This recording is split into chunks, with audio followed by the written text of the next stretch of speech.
Gumulantang sa buong sansinukob ang pinaka-eskandalosong revelasyon na yayanig sa bawat hibla ng ating kasaysayan at tila isang tsunami na tatangay sa buong Malacanang ngayong gabi. Sa isang hindi inaasahang kaganapan na tila kidlat na tumama sa gitna ng katahimikan, kumakalat na ang balitang si Pangulong Bongbong Marcos ay di umano'y arestado na matapos ang isang selyadong operasyon ng mga otoridad na pilit na ibinaon sa dilim ng gabi.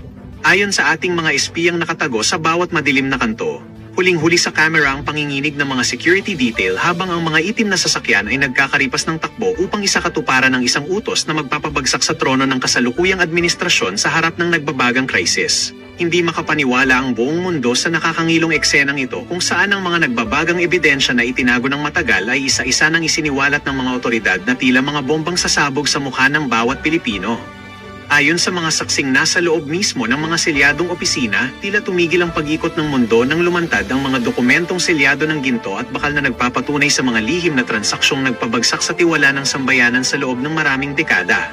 Ang bawat pasilyo ng kapangyarihan ay nababalot ngayon ng matinding kaba habang ang mga pader ay tila naglalaway sa takot dahil salamat na hindi na kailanman mabubura ng anumang yaman habang ang katotohanan ay unti-unti nang kumakawala sa tanikala ng kasinungalingan. Ito na nga ba ang huling kabanata ng isang matikas na paghahari o ito ay simula lamang ng isang madugong labanan sa kapangyarihan kung saan wala ng sino mang itatangi sa lupit ng tadhana at ng batas na walang kinikilalang posisyon?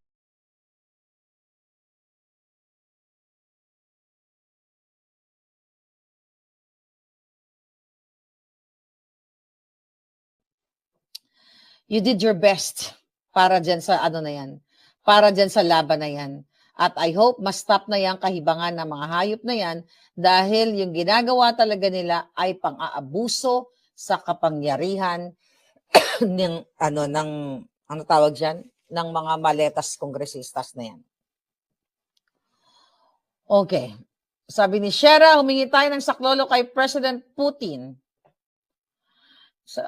Well, mga palangga, wag na kayo manghingi kay President Putin, magsaklolohan nyo na lang ang inyong mga sarili, no? Diyan sana talaga, sabi ko nga, kung pwedeng mag-transform kayo, magmukha na kayong, or literal maging vampira kayo, pwedeng sipsipin nyo yung mga dugo nila para maglupasay na yung mga hayop na yan, di ba? So yan ang situation natin. Hindi, yun nangyayari ngayon, yung mga drama ng negosyante, sabi ko nga, magagalit lang kayo sa nganga-bells ko, pero kung i-analyze ninyo yung pinag-uusapan natin dito, pinipilit nating ipaliwanag sa salitang maiintindihan natin pareho. Itong ginagawa ng mga negosyante. Paano ka maniniwala kay Ramon Ang?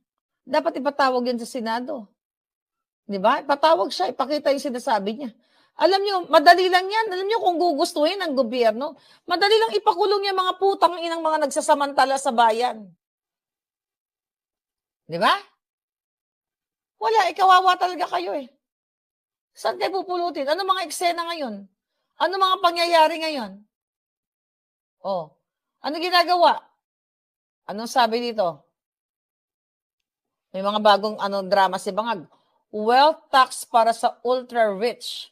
Sinasabi ng palasyong Bangag. Gusto daw nilang taksan, okay, ang mga ultra-rich. Sinabi ng Malacanang na isinasaalang-alang ng pamahalaan ang lahat ng option. You know what? Bullshit ito. Wealth tax, tapos yung wealth tax na yan, pipiliin lang nila yung mga wealthy na buwisit sila. Ipopoliticize naman nila. Itong mayaman na ito. Sige, yan, singilin natin yan ng wealth tax. Lalagay sa maleta, ilagay sa bilat ni Lisa Tanas. Nanakawin din naman ng mga hayop na yan eh. The ultimate solution now is to gurgur them. You know? Gurgur them sa pwesto, tanggalin sila lahat. Diba? Pag ginurgur mo sila lahat sa pwesto at itapon mo sila sa mainit-init, okay? Tapos na ang problema ng bayan. So kahit ano pang mga wealth tax, chuchu, kapag ang presidente ninyo ay bangag, okay? At hindi niya ipapatupad, alam mo, napakaganda na nga sana itong bayan natin eh. Diba? Kahit nung panahon ni PRRD, kahit ilang taon ang pandemya, nakasurvive tayo, walang pumapasok na negosyo na turista sa atin. Diba? Sa lahat naman ng bansa. Pero nakasurvive tayo. Bakit?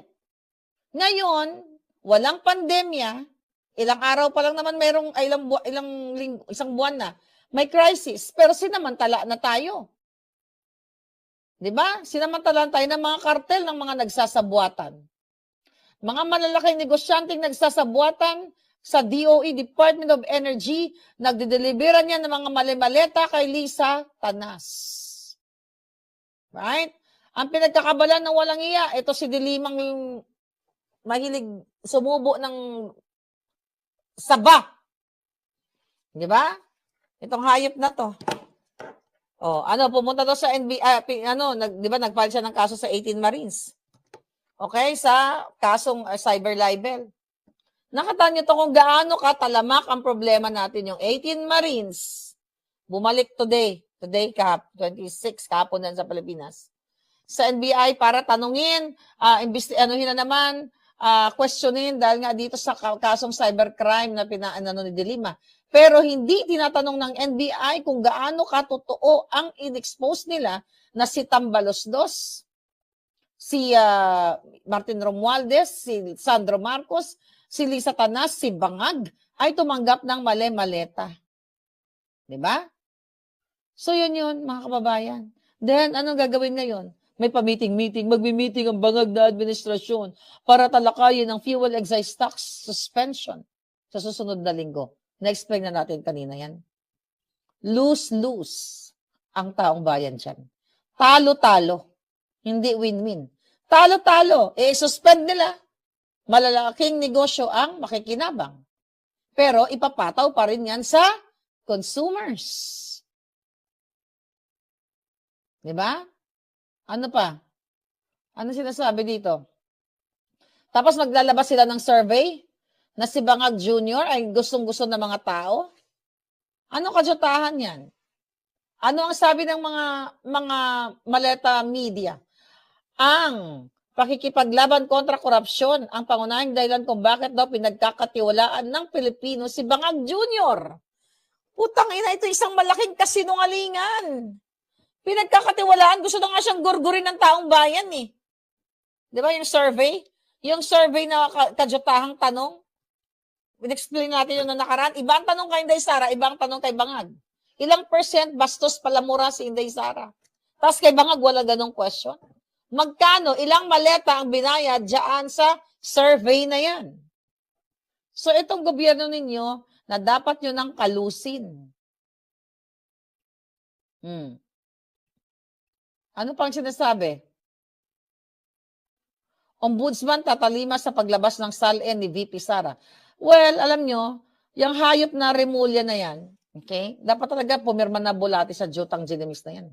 Alam nyo na yan, talagang inupusan dyan, sinabi ko sa inyo, expose ko yan, na umupusan dyan para talagang targetin si Sara. Pero hindi naman, mga kababayan, hindi naman forever yung mga yan. Remember, yung mga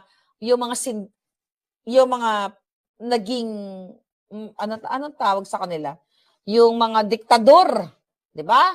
Yung mga nakaraang mga diktador, katulad ni, sino yung sa Iraq? Saddam Hussein. Di ba? Ano naging ending ni Saddam Hussein? From 70s, di ba? 70, 80, 90, 2000, my God. For 30-something years, 35 years, naging diktador siya sa Iraq. Ano nangyari sa kanya? Di ba? Binitay. Ano nangyari sa kanya mga anak? Namatay, nagurgur sa Ano nangyari sa kanyang pamilya? Ano nangyari sa yaman niya? Nawala, natsugi. So, hindi forever yan sila. Ilang years pa lang sila? 4 years? Kaya pwede rin ang maranasan ni Saddam Hussein, ang maranasan ni Bin Laden, wala silang pinagkaiba dito. Okay? Mga kababayan, ay maranasan ni Bangag. Di ba? Pwede rin yan silang bitayin. Yan ang the story of Saddam Hussein. Bata pa tayo, kaya nga ang naalala ko yung kanta, sa dami ng problema natin, di ba? Back in the day, where we're young. Di ba? So, 70s yun eh. Diba? 70s, 80s, 90s, 2000, 2006 siya namatay. That's nearly 40 years. So, nagtagal ba sila? Forever ba sila? Namatay yung mga anak niya. Nagkaroon ba sila ng peaceful life? Dahil sa ginagawa nilang pagnanakaw, Maria Socorro from Italy, di ba palangga? Kumusta kayo dun sa Italia? So itong kay Bangag, hindi sila forever, hindi kayo dyan forever. Yung mga taong nasa likod ninyo, yan din ang gugurgur sa inyo. At baka yan, sabi ko nga sa ako, I'm so excited na mag-change ng government by hook or by crook. Para panagutin natin to mga to. Lahat. Kasi nung panahon yung mga diktador, well, iba naman si Bin Laden, iba pala yung storya niya.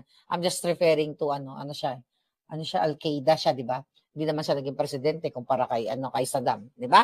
So, ang ibig ko sabihin, hindi forever, may katapusan yan. At gusto ko, sana, wishful thinking, aaratahin silang lahat para magbayad sila sa lahat ng pambababoy nila sa taong bayan, pag nanakaw nila, hirap na hirap. Totoo ba, mga kababayan, may nag-message sa akin, ang ating mga kawawang drivers, hindi na nagtatrabaho dahil walang panggas. Lugi pa sila, namumulot ng basura. Not basura. Plastic bottles. Di ba, mga scrap? You have to do something for your country. Your country, mga kababayan. Iraq, Afghan, Libya, winasak ni Uncle Sam. Kanta niyo pa bang wasakin, wasakin namin kayo? Di ba? No, hindi tayo wawasak. Ang wasakin nyo, yung mga demonyo, ang mga bangag. Kaya hindi talaga tayo nakalaya. Mas gusto ko pa nga bumalik na lang tayo sa panahon ng mga Espanyol. Di ba? Silvergüenza. Ganon siguro mga mura natin, no? Gusto ko mag-aral ng Spanish. Sayang, nakalimutan ko. Meron ako Spanish 1, 2, 3, 4. Nakalimutan ko na. Anyway. Seriously speaking, mga kababayan, nasa bangin kayong lahat sa kahirapan. Tignan muna natin, ano pa mga balita? Sabi ni Biyerno na wala ng 267 billion na buwis dahil sa smuggling ng sibuyas. Ulol! Si Lisa Tanas ang nag-smuggle. Yung pamilya niya. Di ba?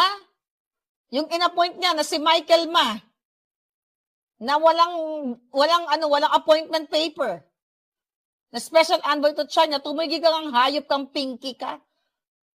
Binabai kang giatay ka.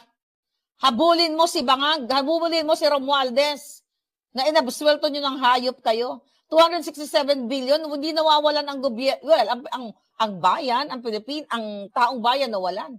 Pero yung gobyerno ni Bangag ang nakinabang. Pinapangsinghot, tinatago sa iba't ibang bansa. Kaya sabi ko nga sa inyo, mga kababayan, kulang kahit durugin mo ang katawan nila, kahit tagdarin mo yan ng pinong-pino, gawin mong bopis, gawin mong lahat kung ano man. Sisig, yung mga yan, o dinuguan, whatever. Kulang. Sabi ko, kapalit ng buhay ko, didestroy ko silang lahat, I will do it. Sinabi ko na sa inyo yan noon pa. So, appoint ako ni Inday, Maharlika, ikaw ang magiging destroyer. Sasabihin ko kay Sarah, bigyan mo ako ng 7 days. Tatapusin ko yung mga putang inang yan. Kulang. I don't know. Bakit walang Gabriela Silang na lumalabas din sa Pilipinas? Bakit walang Gabriela, Diego Silang? Nasa ang Andres Bonifacio? Nasa na si Rizal? Yun ang mga ninuno natin na lumaban sa atin. Lumaban sa mga banyaga. Bullshit, nagsiselebrate tayo ng araw ni Rizal at araw ni Bonifacio. Lahat ng mga araw, pero hindi yun naman isinasabuhay ang buhay nila. Di ba? Gawing giniling, sabi ni Maria. O nga palang bupis, di ba? Pwede na yun. Kulang. Ano pang kadyatahan nila? Sabi ni Bangag, our foreign policy is very, very simple. It's peace and the national interest. That's it. Okay? We just we're hoping that this ends soon and that whatever recalibration will be done as quickly as possible so we can get back to work. And that's really where the Philippines is. So mag-aantay na lang kayo dyan. Okay? Sabi ni Bangag, walang, alam niyo, dapat dapat ang i-end nyo si Bangag. Sila ang patigilin nyo dyan sa pagnanakaw sa kabanambayan araw-araw. Oh, another kalahating milyong family daw, madagdagan na naman sa 4-piece beneficiaries. Ang mga Pilipino nakokontento na lang nakatambay. I just don't know. Recently, nagbigay ng 1.8 billion ang Australia. Tulong daw na pang negosyo sa Pilipinas. Sino ang tumanggap? Tignan natin. Nakakuha ang administrasyon ni Bangag ng grant na humigit kumulang 1.8 billion mula sa Australia upang pondohan ang mga programang magpapabuti sa ease of doing business sa Pilipinas at suporta sa maliliit na katamtamang negosyo chucho-chucho. Sa pamamagitan ng Department of Finance, ang 45 million Australian dollars grant ay ipapatupad sa ilalim ng programang Promoting Growth, Resilience, Economic Stability, and Sustainability in the Philippines. Isang flagship initiative ng Australia. You know what? Hindi mo mapupunta yan sa mga Pilipino. 1.8 billion pesos. Bubulsa na naman yan ni Lisa Tanas. Kaya kawawa kayo. Wala nang mangyayari sa bayan natin. I'm telling you, sinabi ko na to sa inyo, 2022. Nung ako ay nag-alsa laban sa mga addictus. Flood control, si Maharlika ang nag-expose niyan. Smuggling, si Maharlika niyan. Rice, sugar, kaya nga, di ba? Hinahantig ako ng mga bangag. Lahat ng klaseng skandal sa gobyerno, si Maharlika ang nag-expose niyan. The reason gusto kong patayin ng mga buwaka ng inang yan. Kulang pa ba yan ang ginagawa ko? Kayo naman, mga palangga. Ito mga jeepney drivers, kawawa talaga kayo. Yan lang ang laman ng balita. Tignan natin ang pa mga laman dito. So far. Kulang pa ba? Kaya sabi ko sa inyo, sasakupin ko na lang kayo kung pwede lang. Wala, kawawa talaga. Sobrang kawawa ang taong bayan. Prices, ang dami nag-message sa akin, ma'am, ganito, ganyan, ganyan. Ano gagawin ko palangga? Diba? I cannot help you financially. Help yourself. Patumbahin nyo lahat ng mga salot sa lipunan.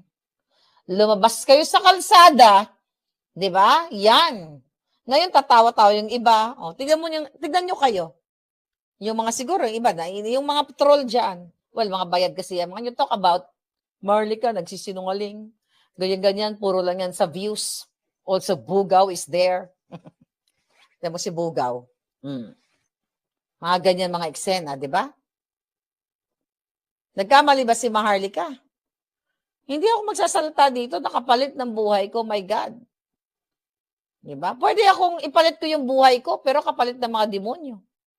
Yung tipong ganito, o sige, lahat ng demonyo, ilan sila, 1 milyon, hilera, sila muna unang patayin bago ako, di ba? Ako kapalit Pag gurgur na sila, tatakbo ko, di ba? Buhay pa rin ako, di ba? O, talo sila. But seriously speaking, mga palangga, seriously, it's so sad. Ewan ko, sana gawin na ninyong motivation yung paghihirap nyo para aklas sa kalsada. Kailangan may inatake sa pila ng ayuda for driver, sabi ni Dens. Yun nga, I think, nabanggit na takaraan. 5,000 ayuda. Isang buwan. Kung matino ang gobyerno, yung 5,000 na yan, possible ba nakitain ng driver yan? Yung 5,000 pag nagbiyahe siya? Or 3,000 ang kinikita niya, 3,000, 4,000. Tapos pipila ka doon?